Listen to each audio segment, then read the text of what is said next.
Hello, नमस्कार, नमस्ते बच्चा लोग।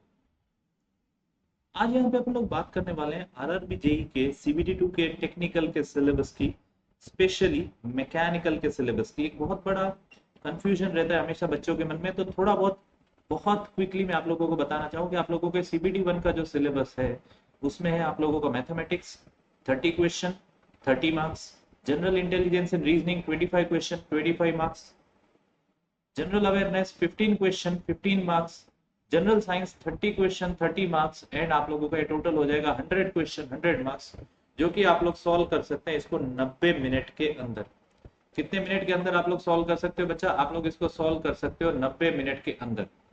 ओके, क्या ये बात समझ में आई? तो ये बात हो गई आप लोगों के सीबीटी 1 की।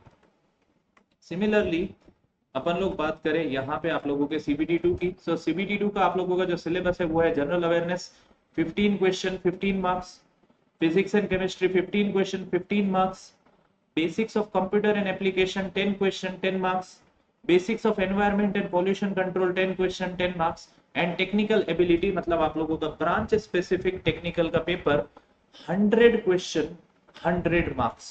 क्या हो जाएगा बच्चे? 100 क्वेश्चन 100 मार्क्स। तो ये आप लोगों का 150 मिनट का पेपर हो गया, जहां पे आप लोगों को 120 मिनट का समय मिलेगा इस 150 मिनट के प्रश्न पत्र को ऑनलाइन हल करने के लिए। क्वेश्चन पेपर मतलब आप लोगों का कंप्यूटर बेस्ड जो टेस्ट होने वाला है उसके लिए। सो बच्चा लोग, अगर थोड़ा बहुत डिटेल्ड सिलेबस और वेटेज की बात करें तो मैं 2019 के आप लोगों के अलग अलग एग्जामिनेशंस में नंबर ऑफ क्वेश्चंस जो आए हुए हैं वो आप लोगों के सामने रखना चाहूंगा। सबसे पहले जैसे अपन लोग बात करें स्ट्रेंथ ऑफ मटेरियल की, 29, 30, 31 और एक पेपर कंडक्ट हुआ था 19 तारीख को। सो आप लोग यहाँ पे अगर आप लोग वेटेज देखें तो 10 question 9 question 5 question and 10 question weightage अच्छा खासा लग रहा है कि नहीं लग रहा? अगर आप लोग इसका एवरेज निकालने की कोशिश करें, अगर आप लोग इसका एवरेज निकालते हैं वो मैं यहीं पे रखता हूं। सो एवरेज जो है वो है आप लोगों का 8.5 मार्क्स, अप्रोक्सीमेटली 8.5 मार्क्स। मतलब आप लोग बोल सकते हो कि 100 से हर शिफ्ट में आरआरबी जेई में 8 से 9 क्वेश्चन आ चुके हैं। हर शिफ्ट में आरआरबी में 8 से 9 क्वेश्चन आ चुके हैं। सर इंजीनियरिंग मैकेनिक्स की बात करें तो इंजीनियरिंग मैकेनिक्स के क्वेश्चन बढ़ गए, और ऐसा होता भी है आरआरबी के लिए। आप लोगों को इंजीनियरिंग मैकेनिक्स को बहुत अच्छे से पढ़ना पड़ेगा, जैसे 11, 11, 12 और 11। तो आप लोग ये बोल सकते हो कि अप्रोक्सीमेटली आप लोगों के हर एक पेपर में 11 क्वेश्चन इंजीनियरिंग मैकेनिक्स से आए हैं। थोड़े अच्छे वाले क्वेश्चन भी आते हैं। देखो, दिमाग लगा के सिलेक्शन लेना है यहाँ पे आप लोगों को, ऐसे ही तो सिलेक्शन मिलेगा नहीं। फिर बात करें टॉम एंड वाइब्रेशन की, तो बच्चा टॉम डायरेक्टली आप लोगों का कहीं आया नहीं है कुछ शिफ्ट में, बट एक आध शिफ्ट में भी अगर 4 मार्क्स का आया है तो आप लोग ये बोल सकते हो कि 3 से 4 क्वेश्चन आप लोगों के टॉम एंड वाइब्रेशन से आ सकते हैं। आप लोग इसको पूरा छोड़ नहीं सकते। क्या होता है यहाँ पे वेलोसिटी वाले क्वेश्चन कभी कभी एनालिसिस में अपन लोग मैकेनिक्स में भी कंसीडर कर लेते हैं, तो इसी वजह से शायद आप लोगों को टॉम के क्वेश्चन जीरो लग रहे होंगे। देखो यहाँ पे थियरी ऑफ मशीन टॉम की जो बात करें तो यहाँ पे सबसे ज्यादा क्वेश्चंस कहाँ से आते हैं? आप लोगों के वेलोसिटी वाले टॉपिक से आते हैं, आप लोगों के गियर से आते हैं, एंड आप लोगों के वाइब्रेशन से आते हैं। समझ में आया? सर उसके बाद बात करें फ्लूइड मैकेनिक्स की थोड़ी। सो फ्लूइड मैकेनिक्स में 11, 7, 8 और 8, मतलब आप लोग ये देखो कि ऑन एन एवरेज आप लोगों के 7 क्वेश्चन आप लोग एक्सपेक्ट कर सकते हो कोई भी शिफ्ट में। ऑन एन एवरेज आप लोग 7 क्वेश्चन तो एक्सपेक्ट कर सकते हो। समझ में आ रहा है आप लोगों को? ठीक है सर। हाइड्रोलिक मशीन की अगर अपन लोग बात करें तो हाइड्रोलिक मशीन में आप लोगों को जैसे दिख रहा है यहाँ पे 2, 3, 0 एंड 1, तो आप लोग 2 क्वेश्चन यहाँ पे एक्सपेक्ट कर सकते हो। देखो एवरेज निकालोगे तो 4/4 तो एक आएगा, बट आप लोग यहाँ पे मैक्सिमम साइड पे देखो तो आप लोग 2 क्वेश्चन एक्सपेक्ट कर सकते हो। सर थर्मोडाइनमिक्स की बात करें तो 5, 5, 4 और एक शिफ्ट में क्वेश्चन आए ही नहीं। बेसिक थर्मोडाइनमिक्स से क्या बात हो गई, क्या गम कर दिया थर्मोडाइनमिक्स ने, मुझे भी थोड़ा समझ में नहीं आया, क्योंकि थर्मो से क्वेश्चन नहीं आना, एक थर्मो के फैकल्टी को ये चीज देख के दुख होता है। समझ में आया? ऑन एन एवरेज आप लोग बोल सकते हो थर्मो से भी आप लोगों के 4-5 मार्क्स के क्वेश्चन आ ही रहे। समझ में आ रहा है? सर मटेरियल साइंस की बात करें तो मटेरियल साइंस के क्वेश्चंस भी अच्छे खासे देखने को मिल रहे हैं। सर जैसे 9 question 8 question 11 question 14 question average निकाली। मेरे पीछे एक जो नंबर कट रहा है, हाँ यहाँ पे वो 14 है, ठीक है। ओके, वो 1414 है। तो अगर आप लोग इसका एवरेज निकालो तो आप लोगों के 10 क्वेश्चंस आने वाले हैं मटेरियल साइंस से, तो भाई मटेरियल साइंस को भी अच्छा वेटेज देना पड़ेगा, मटेरियल साइंस को भी आप लोगों को अच्छा समय देना पड़ेगा। ये सेशन का बेनिफिट यही है कि आप लोगों को पता चले कि आप लोगों को कौन से सब्जेक्ट्स को किस तरीके से पढ़ना है। उसके बाद बात करें इंडस्ट्रियल इंजीनियरिंग की, देखो मटेरियल साइंस और इंडस्ट्रियल इंजीनियरिंग आप लोगों के दोनों ही एसएससी जेई के एग्जाम में बहुत कम आते हैं। इंडस्ट्रियल तो आता ही नहीं है, बट आरआरबी जेई में इनकी वेटेज है। अगर आप लोग इंडस्ट्रियल का भी वेटेज देखो तो मुझे दिख रहा है यहाँ पे 10 क्वेश्चन 10 क्वेश्चन 9 क्वेश्चन और 10 question, so 10 10 10 9 on an average आप लोगों के 10 मार्क्स का ही हर एक पेपर में आ रहा है। बच्चा मैं यहाँ पे एवरेज नहीं निकाल रहा हूँ, आप लोगों को एक्सपेक्टेड नंबर ऑफ क्वेश्चंस देने की कोशिश कर रहा हूँ, मैथ्स का एवरेज डायरेक्टली नहीं निकाल रहा हूँ, सो दैट आप लोग चीजों को समझ सकोगे यहाँ पे कौन से सब्जेक्ट पे आप लोगों को फोकस करना है।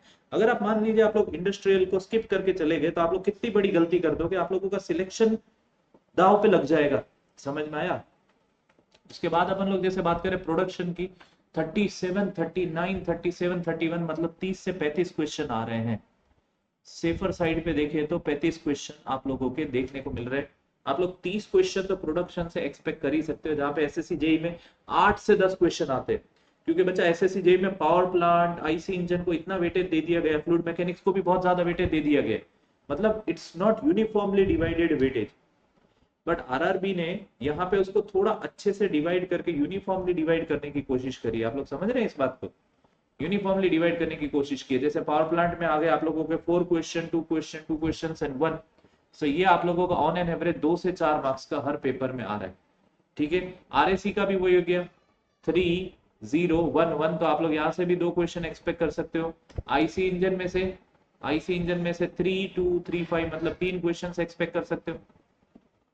सर हीट ट्रांसफर भी आ गया, हीट ट्रांसफर का भी आप लोग 2 क्वेश्चन तो एक्सपेक्ट कर ही सकते हो, एंड मशीन डिजाइन में भी आप लोग 2 क्वेश्चन एक्सपेक्ट कर ही सकते हो।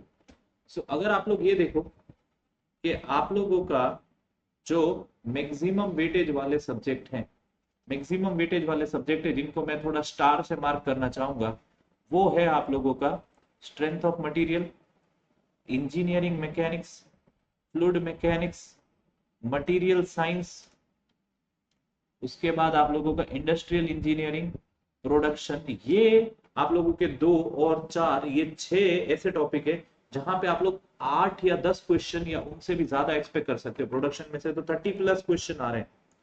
समझ में आया? तो इससे आप लोगों को पता चलेगा कि आप लोगों को कौन से सब्जेक्ट को कितना समय अलॉट करना है, एंड उसी हिसाब से आप लोगों की तैयारी भी कराने की जिम्मेदारी हमारी है। बच्चा लोग देखो, जब हम आप लोगों को कोई कंटेंट प्रोवाइड कर रहे हैं तो वो इन ही सब चीजों को ध्यान में रख के प्रोवाइड कर रहे हैं। क्या कर रहे हैं बच्चा? इन्हीं सब चीजों को ध्यान में रख के प्रोवाइड कर रहे हैं। समझ में आया? सो आई होप आप लोगों को ये सेशन थोड़ा हेल्पफुल रहेगा। मैंने सिलेबस के बारे में बात करी है, तो आप लोग यहाँ पे डिटेल्ड सिलेबस देख सकते हो, एक बार अपनी नजर घुमा लीजिए। जैसे इंजीनियरिंग मैकेनिक्स का सिलेबस यहाँ पे सबसे पहले देखने को मिल रहा है। ये इंजीनियरिंग मैकेनिक्स का सिलेबस हो गया, मटेरियल साइंस का हो गया, स्ट्रेंथ ऑफ मटेरियल का हो गया, मशीनिंग का हो गया। आप लोगों को ये भी समझना है कि मशीनिंग में ग्राइंडिंग और आप लोगों के सुपर फिनिशिंग का जो पोर्शन है, ग्राइंडिंग और सुपर फिनिशिंग का पोर्शन है, वो आप लोगों के एसएससी जेई में नहीं पूछा जाता है, बट आरआरबी जेई में इन सब टॉपिक्स का वेटेज बहुत अच्छा खासा है। सो आप लोगों को इन सब चीजों पे भी ध्यान देना है, इन सब चीजों पे भी ध्यान देना है। समझ में आया? इन सब चीजों पे भी ध्यान देना है। इज दिस क्लियर बच्चे? स्ट्रेंथ ऑफ मटेरियल हो गया, मशीनिंग हो गया, देन आप लोगों का मशीनिंग का यहाँ पे सिलेबस यहाँ पे मैंने अच्छे से दिखा दिया है। वेल्डिंग का भी सिलेबस अलग से दिया हुआ है। ग्राइंडिंग एंड फिनिशिंग को भी इन लोगों ने एक टॉपिक नहीं बट एक सब्जेक्ट की तरह दिखाया हुआ है।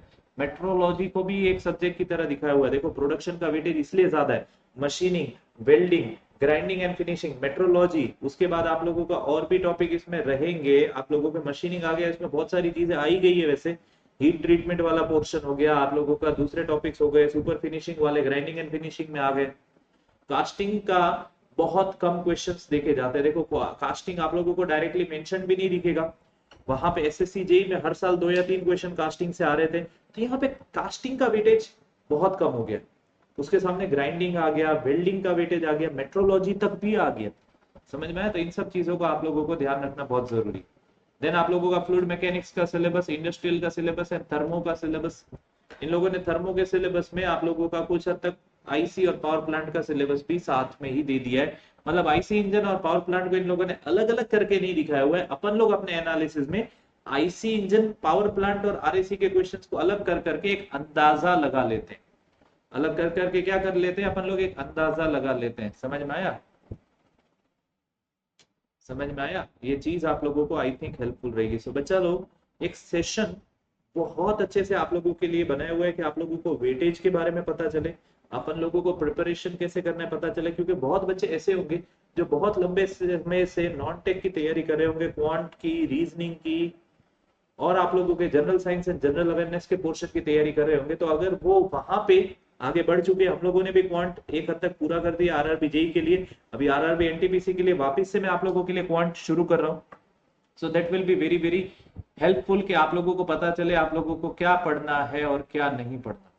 समझ में आया? विद दिस कुछ अनाउंसमेंट से बच्चा लोग, आप लोगों को डिस्क्रिप्शन में मिलेगी एक लिंक जहां पे आरआरबी जेई की सीबीटी 1 के लिए जो आप लोगों का इंक्लूड करता है topics of mathematics, general science, general intelligence and reasoning and general awareness, उस सिलेबस को आप लोगों के सामने रखते हुए हम लोगों ने आप लोगों के लिए लॉन्च करी है the power prep test series, जहां पे आप लोगों के 100 मार्क्स क्वेश्चन रहेंगे as per the exact pattern of RRB JEE.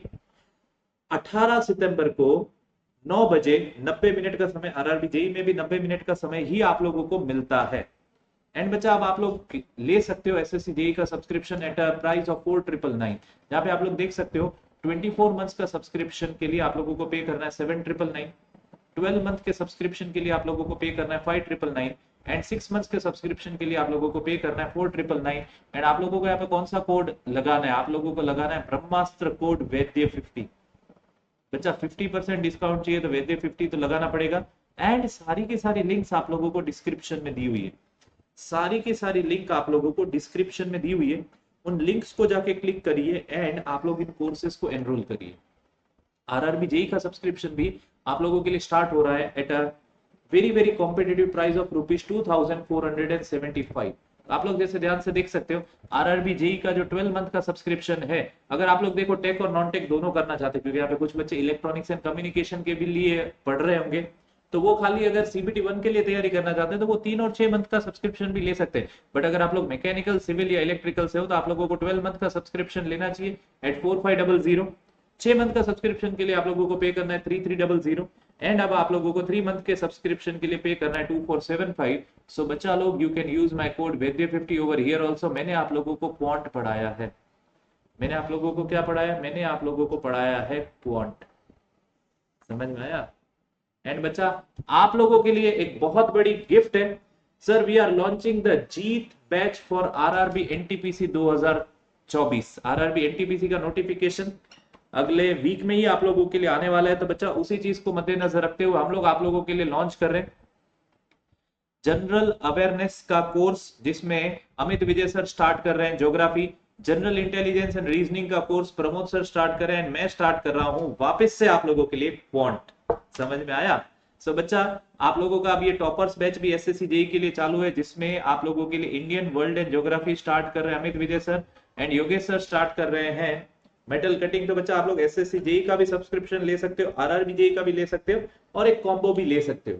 Unacademy plus आप लोगों को देता है raise hand feature, class handouts, in class poll, DPPs, educator community का access, learn live from the comfort of your home, study material in the PDF format, unlimited access to all the pages and class and top educators of India on this digital learning platform। and बच्चा, you can be the next top ranker of Unacademy। so बच्चा, सारी की सारी link कहाँ है? Description में available है, वहां जाके देखिए एंड ब्रह्मास्त्र कोड वैद्य 50 लगा के आ जाइए अनअकैडमी प्लस के सब्सक्रिप्शन पे आरआरबी जेई, आरआरबी एनटीपीसी का सिलेक्शन लेने के लिए। जय हिंद, जय भारत एंड वंदे मातरम।